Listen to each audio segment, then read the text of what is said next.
This podcast details true crime cases. It contains adult themes and may contain descriptions of violence. It is not intended for children. Listener discretion is advised.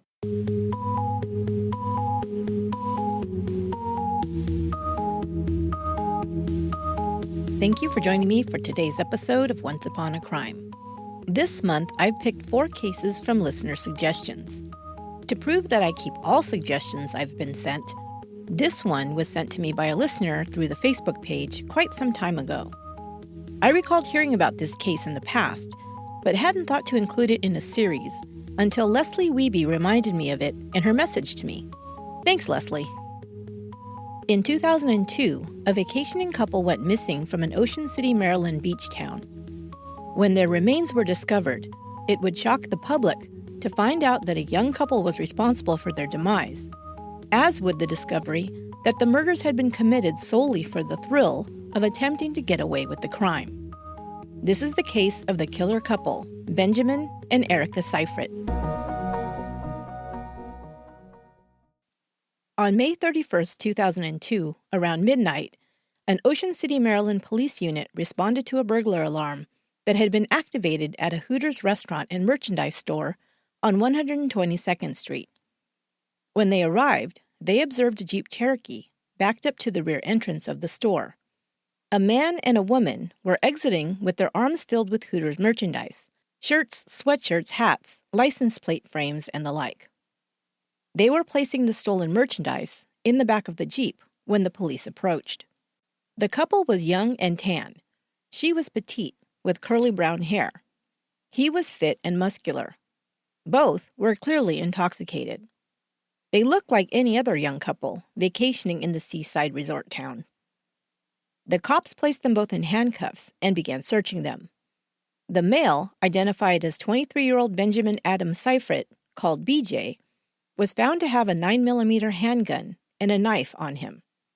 The female, Erika Elaine Sifrit, also 23, was discovered to have a loaded .357 Magnum revolver tucked into the waistband of her jeans. She was also carrying a knife. Inside their vehicle, police found another gun, a .45 caliber weapon, as well as ski masks, flex cuffs, and tape. They were placed under arrest for burglary. Before they were put in squad cars to be taken to jail, Erika told an officer that she suffered from anxiety attacks and needed her medication that was located in the car. She said she was on 2 different medications that could be found in a brown leather pouch inside her purse. But when the officer found only 1 prescription bottle in her bag, he continued to search in another interior zippered pouch. There, he came upon 4 spent .357 Magnum shell casings and 1 live round. He also found 2 identification cards belonging to people other than the Sifrits. As he took a closer look, he saw that the identification cards belonged to a Martha Margene Crutchley and Joshua Ford. Martha Crutchley and her boyfriend Joshua Ford had gone missing from Ocean City almost a week earlier. Alarm bells went off, and the officers wondered what this pair of young burglars may know about the disappearance of the other couple. They took them into the station to be questioned. At the same time, fearing for the safety of the missing couple, officers sent a unit to conduct a search of the Sifrits' Ocean City condominium. When investigators entered the Sifrits' apartment, located on the top floor of a high-rise condominium building near the beach, they first observed a glass dining table with photographs placed in a stack on top. Next to the photographs, 2 bullets also lay on the table. The photos were group shots of the Sifrits, with Martha Crutchley and Joshua Ford. An envelope from the photo developing lab showed that the film had been taken in for processing just after the couple had disappeared on May 26th. Now investigators decided to bring in crime scene technicians to go over the residence for any evidence of the missing couple. They also needed to find out just how BJ and Erika Sifrit had come into contact with the missing couple and if they knew their whereabouts.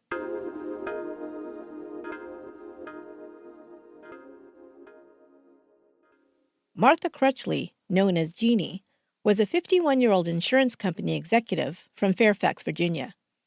She met 32-year-old mortgage banker Joshua Ford at a company party, and they immediately hit it off.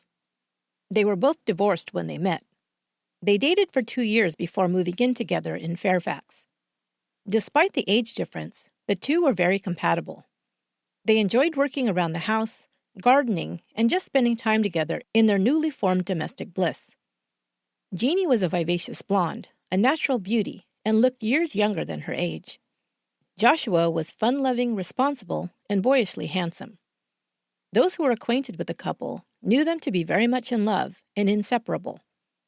On Memorial Day weekend 2002, they traveled together to Ocean City, where they had rented a condo for the long holiday weekend.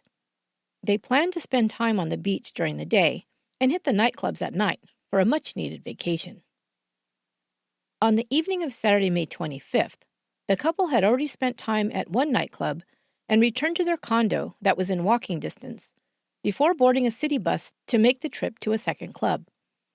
They took just what they needed for the night out before boarding the bus.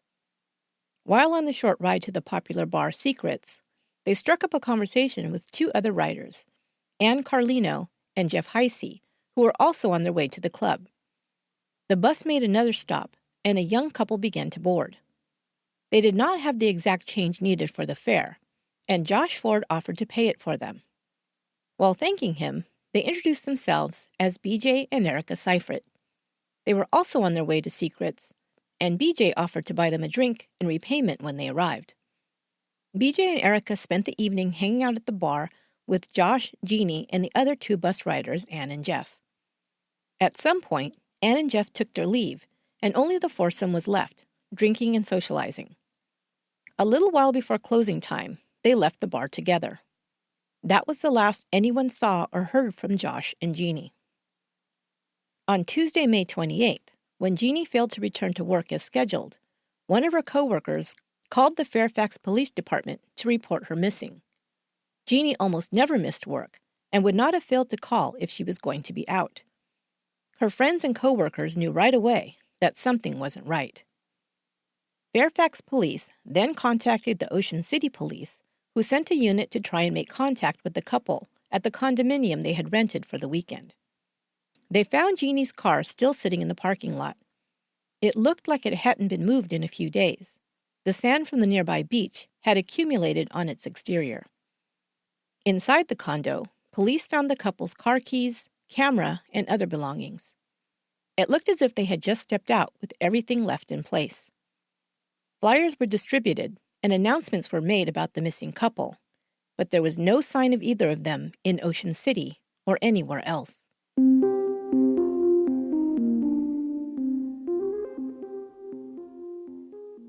Erika Sifrit grew up in Pennsylvania. She was the only child of Mitch Grace, a successful contractor, and Cookie, a former nurse. Erika excelled in school as well as in sports, and went on to attend Mary Washington College, where she was a star point guard for the women's basketball team. She graduated with honors in degrees in history and political science. She had plans to continue on to law school when she met Benjamin Sifrit during her last year of college. Benjamin, or BJ, was raised in Minnesota and hadn't done well in school. After graduating, he enlisted in the Navy. He thrived in the military and completed the grueling training required to be part of the elite Navy SEAL team in 1997. He and Erika married in 1999, and both of their families noticed the change in them after they became a couple. Erika gave up her dream of attending law school, and BJ stopped seeing his family. They both seem wrapped up solely in each other. While this might be typical of young love, BJ's behavior also began affecting his career in the Navy. He was court-martialed several times for offenses from being absent without leave to insubordination. He was eventually released from service on a bad conduct discharge. BJ and Erika were just floating aimlessly for a time, but their parents helped the couple finance a business venture. For some time, Erika had kept scrapbooks where she documented her memories and accomplishments. From high school and college, and even to when she began dating BJ, she took photos and kept mementos, which she would paste into numerous scrapbooks. With her parents' help, she and BJ opened up a store dedicated to the hobby of scrapbooking in Altoona, Pennsylvania, which they named Memory Lane. But what Erika's parents didn't know was that their daughter was beginning to live an extreme lifestyle with her new husband. Some things were known to outsiders. How Erika had taken to owning exotic pets like snakes, for example. Other things were kept just between the two of them, like their increased use of drugs and the fact that they had begun to burglarize nearby businesses. At first, they began to break into stores and businesses located near their scrapbook store. They'd enter at night and take whatever struck their fancy. This was odd, because Erika and BJ had enough money to purchase most of the things they stole. No, it wasn't about need or really even want. It was simply for the thrill of doing something illegal and not getting caught. Perhaps this started as something BJ needed, now living a mundane life, managing a scrapbooking store of all things. His life was now a far cry from the exciting and adrenaline-filled days of being a Navy SEAL. Perhaps he started to get a rush from these criminal activities, and to continue to be part of his life, Erika joined in willingly. BJ had always wanted to be a badass. Becoming a Navy SEAL had filled part of that need for a time. But rule-following, perhaps, wasn't in his nature. The military requires strict discipline from its members, and it seems BJ grew bored of these restrictions. Once he was drummed out of the service, BJ had to seek out other ways to get his adrenaline fix. So he started committing crimes. The burglaries came first. He also loved guns and kept one on him almost at all times. He also liked knives. Both he and Erika carried weapons. BJ also had his chest tattooed with a swastika to complete his new charming persona. Erika, it seems, was agreeable with all of this. She took lots of pictures of her husband and herself, trying to look cool. He shirtless, showing his tattoos. She in cut-off shorts and bikini tops with various piercings. Sometimes they took photos with the snakes and/or their weapons.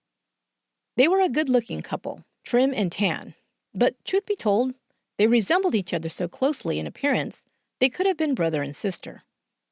That was perhaps part of their narcissistic attraction. But burglarizing small businesses must have bored the couple after a while, because they now began to play a more dangerous game, one that would turn deadly that fateful Memorial Day weekend of 2002.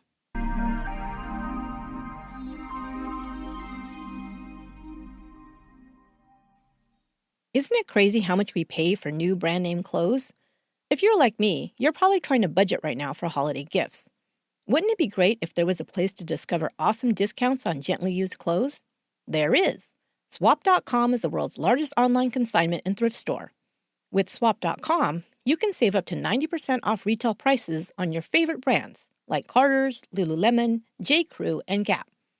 Easily find what you're looking for without the hassle of mall shopping by going to Swap.com. Quality hand-inspected items are added daily, and you'll be helping the environment. Over 14 million tons of textiles are wasted each year. Shopping at Swap.com reduces the amount of textile waste that pollutes our environment. And I have a special offer just for my listeners. Get 35% of Swap.com's already low prices with your first order by using promo code ONCE. Plus, you can find new deals every day on Swap.com's homepage. And if something doesn't fit, enjoy hassle-free returns within 30 days. That's Swap.com and use promo code ONCE for 35% off your first order. And thanks for supporting the show.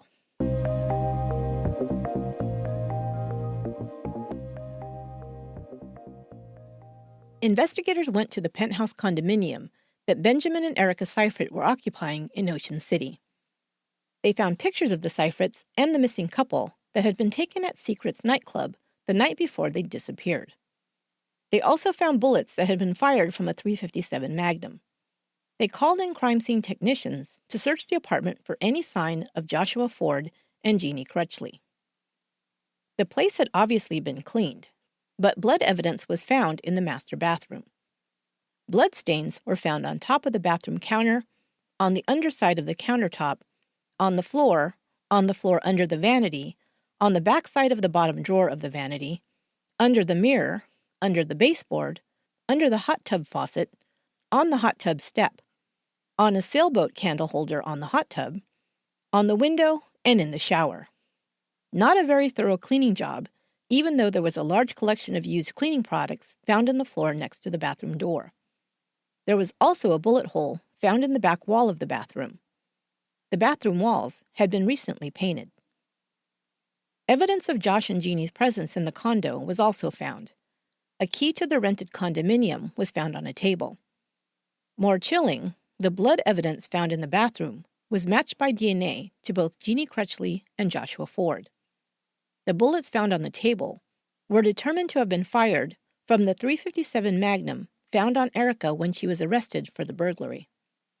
One of the spent bullets had Josh's blood and tissue on it, and a medical examiner would later say that it had almost certainly passed through his body, evidence tying Erika, at least, to the shooting of Joshua Ford. Both Erika and B.J. Sifrit were held in jail on the burglary charge while detectives continued to investigate their role in the disappearance of Josh and Jeannie. They turned up even more photos of B.J. and Erika. It seems that Erika took photographs of everything the couple did together to include in her scrapbooks. One photo showed Erika wearing a bikini, her husband's arm around her. She is pictured wearing a long chain with a silver ring hanging from it. Pictures of Josh and Jeannie, taken at Sifrits nightclub the last night they were seen, showed Josh wearing the same ring on his finger. Detectives found the silver ring in Erika's purse and tested it for evidence. Blood from both Josh and Jeannie would be found still caked on the ring. It seems that Erika, ever the scrapbooker, liked to keep mementos, including the couple's ID cards, Joshua's ring, and spent bullets.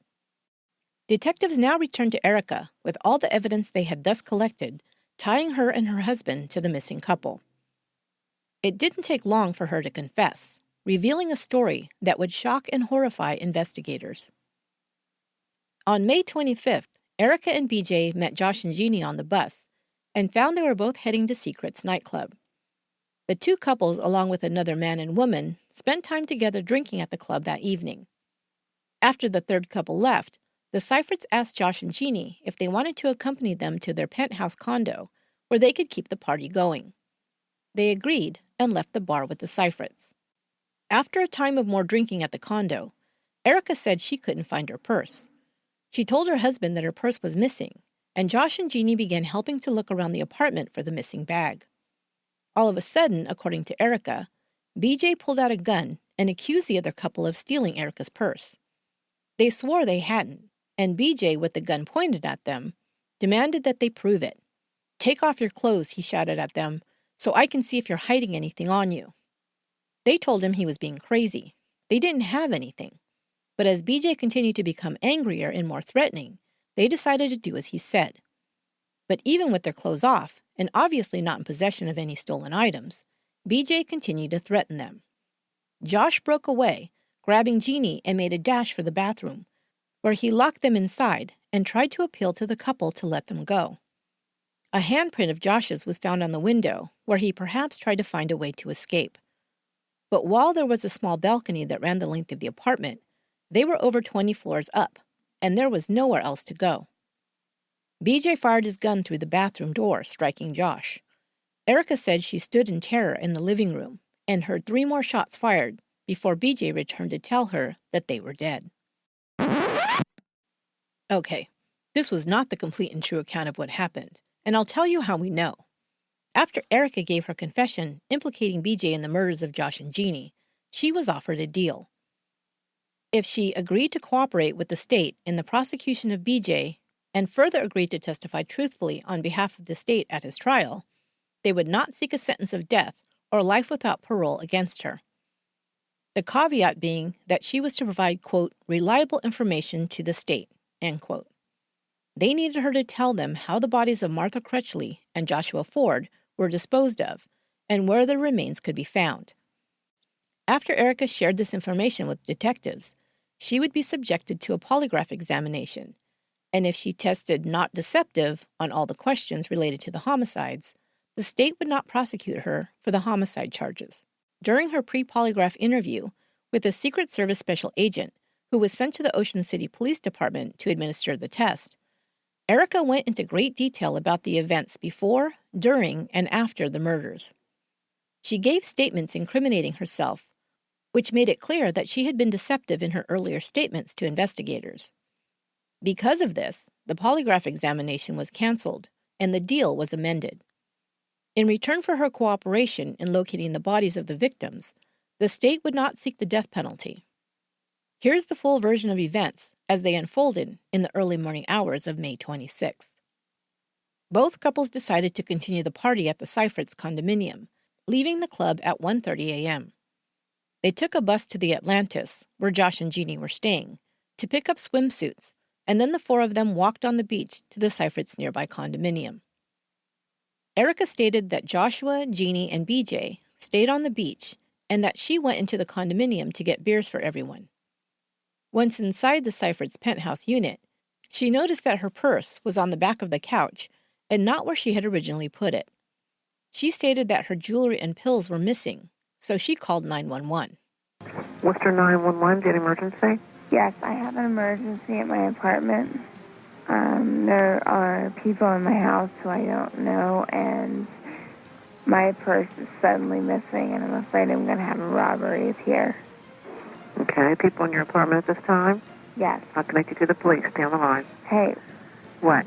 I'm upstairs in a bedroom where they don't know where I am. Okay, I'll connect you to the police. You can tell them, okay? Okay. Huh? Ocean City Police. Hello. There are people in... According to Erika, she hung up on 911 when Joshua came upstairs. She then yelled for BJ to come up. Erika and BJ then accused Joshua and Jeannie of taking their things. BJ then grabbed Erika's gun and pointed it at the couple. Erika stated that when BJ took the gun, she knew he was going to kill them. BJ told them to take off their clothes. The victims complied, and according to Erika, asked why they were doing this, explaining that they did not take any of the Sifrits' things. According to Erika, BJ continued to point the gun at the victims and told them to get in the bathroom. Joshua and Jeannie locked the door behind them and were yelling and pleading for their lives. Erika stated that BJ asked her, "I'm supposed to fucking waste them? Cool?" I want to point out two odd things from this first part of Erika's confession. First, why did she call 911? Did she really think her things had been stolen? Was this just part of the game they were playing to terrorize the couple? Did they believe the couple had stolen from them and then took it too far? In BJ's statement to Erika, he said it as a question, as if he was asking her if he should kill them. Was this planned? Had they talked about doing something like this and then decided in the moment to carry out a murder? It seems he was making sure Erika was on board with committing murder. She didn't say she ever objected or told him to stop and let them go. On to the rest of the account, according to Erika. Erika said that Josh and Jeannie's pleading was getting loud, and she, quote, just wanted them to shut up, unquote. She was afraid neighbors would hear and call the police. She could hear Jeannie yelling, "Help me, help me, help me," and banging against the glass on the bathroom window. Josh was pounding on the bathroom door and yelling, "Why are you doing this?" over and over. She told BJ to, quote, just fucking do it. You got them naked, you put a gun to their heads, just do it, unquote. Immediately after she made this statement in her interview, she stopped for a minute and said, "Now you have me on murder." She was asked what she meant when she told BJ to just do it, and she said, "I meant just kill them. I knew he wanted to." BJ fired the gun into the bathroom door and then kicked it open. She described the kick as being so hard that BJ fell backwards. The bathroom door flew open and lodged itself in the wall. He entered the bathroom, and Erika saw Josh fall to the right side of the bathroom against a closet. He had been shot. He was still yelling, "Why are you doing this?" She then watched as BJ shot him in the head. Erika said she wet her pants and went to go sit on the edge of the bed to, quote, wait for it to be over. She said she heard two more shots close together, about 5 seconds, and then BJ came out, flexing his muscles and covered in blood. It was obvious to her that he'd smeared the blood on himself. He called her into the bathroom. He told her, quote, "Baby, open your knife like I taught you. Get down there and check her to see if she's dead. Get down there and make sure," unquote. Jeannie was huddled in the fetal position under the vanity, and Erika told the agent that she began to cut on her body. There was a lot of blood around Jeannie on the floor, and it got on Erika's clothes as she kneeled over her. Erika showed investigators how she cut the right side of Jeannie's abdomen, above her right hip. She said she was surprised how much pressure it took to cut the skin, since she had never cut someone before. "I cut her twice, like this," Erika demonstrated. After making the statement about cutting her twice, she stopped again and said, "Now you have me on murder." When asked whether Jeannie was dead or alive when she cut her, Erika said she did not know, but thought she was probably dead. When asked, she said she had not checked for signs of life before cutting her. Now she went into detail about the disposing of the bodies. There was no way to get the bodies out of the high-rise building without being seen, so they came up with a plan. They cut up the bodies in the bathroom and placed the body parts in black plastic garbage bags. BJ placed these into his Navy kit bags. They then drove about a dozen miles away, crossing the border into Delaware, before throwing the bags in a grocery store dumpster. While Erika tried to make it seem as if BJ was the one who was responsible for the escalation of a situation that led to murder, prosecutors believed that she was equally guilty in taking part in the homicides. For one thing, the gun found to be the murder weapon was discovered on her when she was arrested. BJ had another gun, a 9mm, on him. While this is not proof that she fired the weapon, prosecutors would claim at trial that both BJ and Erika had fired the weapon, and both would be charged with murder. They also took into account how Erika Sifrit behaved immediately following the murders. On Tuesday, May 28th, just 2 days later, Erika and BJ went shopping together at an outlet mall, and Erika got a new tattoo that day. The prosecution would point out that the snake she had inked on her right side was located in the same area of the body she'd told the investigators that she'd cut Jeannie Crutchley with a knife. They believed it was another way she commemorated the murders, along with wearing Joshua Ford's ring on a chain around her neck. That same day, the pair went to a Home Depot store to purchase items needed to replace the kicked-in bathroom door and to repaint the walls in the bathroom. While there, Erika talked to a woman who testified to their exchange at trial. Erika was carrying a triangular piece of wood that she brought to find matching material. She was with her husband in the store. The witness testified that Erika told her, "Do you believe that's all that's left of my door?" The woman joked, "That must have been some party." Erika laughed and responded, "I guess you could call it that." And then another witness came forward who helped solidify the prosecution's claim that BJ and Erika were in cahoots in playing their deadly game. A woman named Melissa Sealing came forward to tell investigators that on May 29th, just 3 days after the murders, she met her friend Justin Todd Wright, who was at a bar drinking with the Sifrits. Together, the four visited a couple more bars that night. Melissa did not drink, but said the other three did and were intoxicated. At the end of the night, Melissa thought that BJ was too drunk to drive, so she offered to drive them to their condo. Once there, BJ asked Melissa and Todd to help him get Erika up to the apartment, saying that she was too drunk to make it without help. But once they got to the door, Melissa noticed that Erika was able to retrieve her keys from her purse and unlock the door with no problem. Erika asked them to come in and began showing them around the apartment.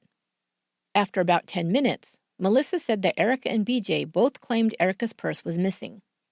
Melissa had just seen Erika with her purse when they'd entered the apartment. BJ demanded that Melissa and Todd search for it. While they were searching, BJ pulled out a gun and began waving it around. Melissa reported that he made statements about people that had been there before and had tried to steal from him. He also said that he was, quote, doing the world a justice by ridding the earth of bad people, unquote. He threatened them, saying that if we ripped him off, he would kill us the same way he killed those other people, Melissa testified. Melissa believed she was able to calm BJ down enough to put the gun away, because unlike them, she was sober and kept her wits about her. Miraculously, BJ then found the purse in a location that Melissa knew had already been searched. She believed that the whole thing had been a game, but didn't know to what purpose. She said BJ wanted to show them his gun, and also Erika's gun, the .357, later identified to be the murder weapon. They made their exit as soon as possible, and later heard about the Sifrits' arrest for the murder. At that time, she came forward with her story. As it so closely matched the former scenario that only investigators in the Sifrits had knowledge of, detectives believed Melissa's account and considered her and her friend very lucky to have escaped with their lives.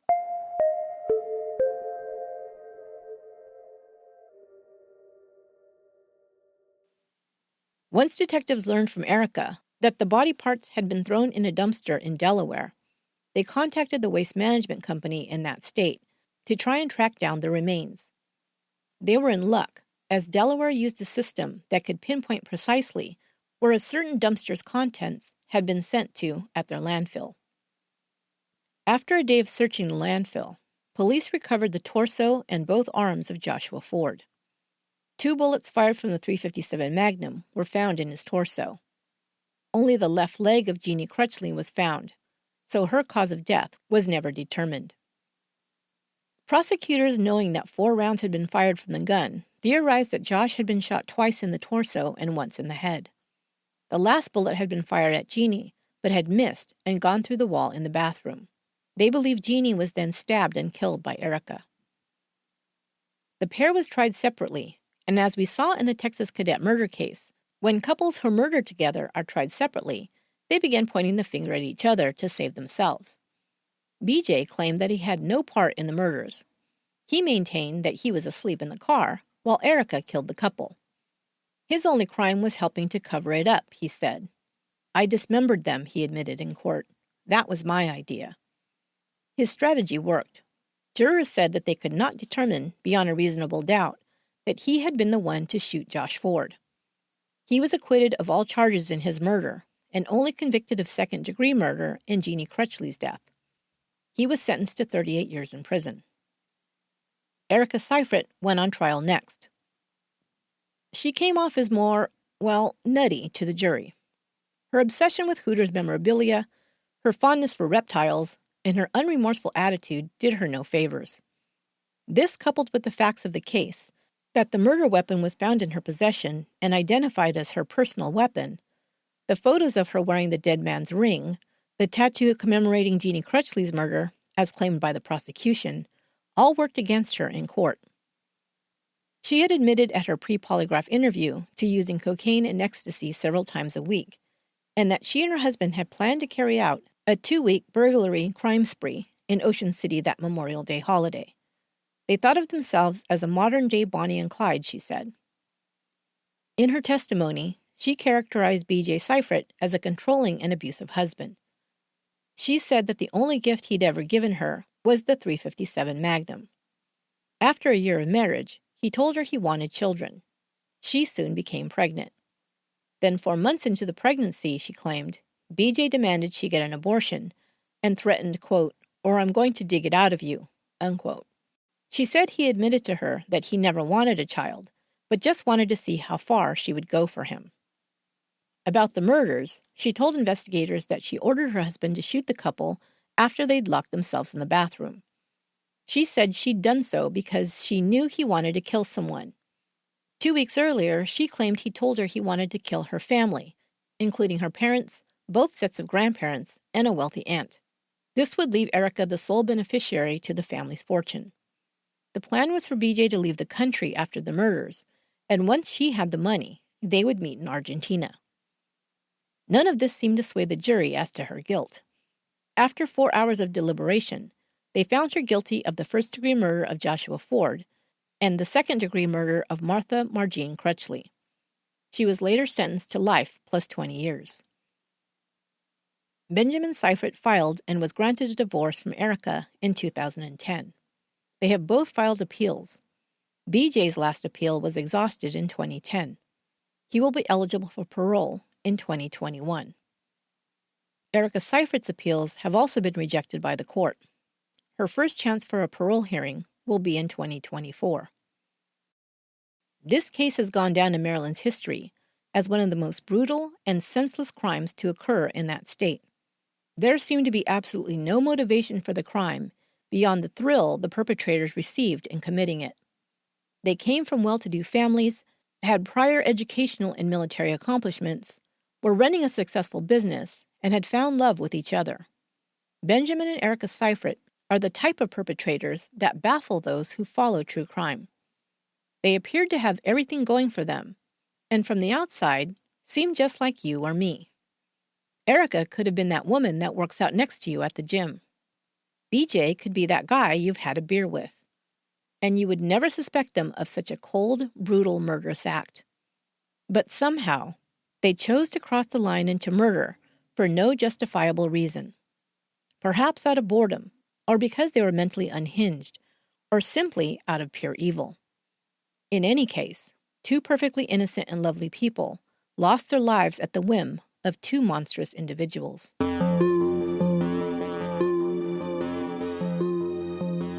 That will do it for today's episode of Once Upon a Crime, and will also wrap up this series.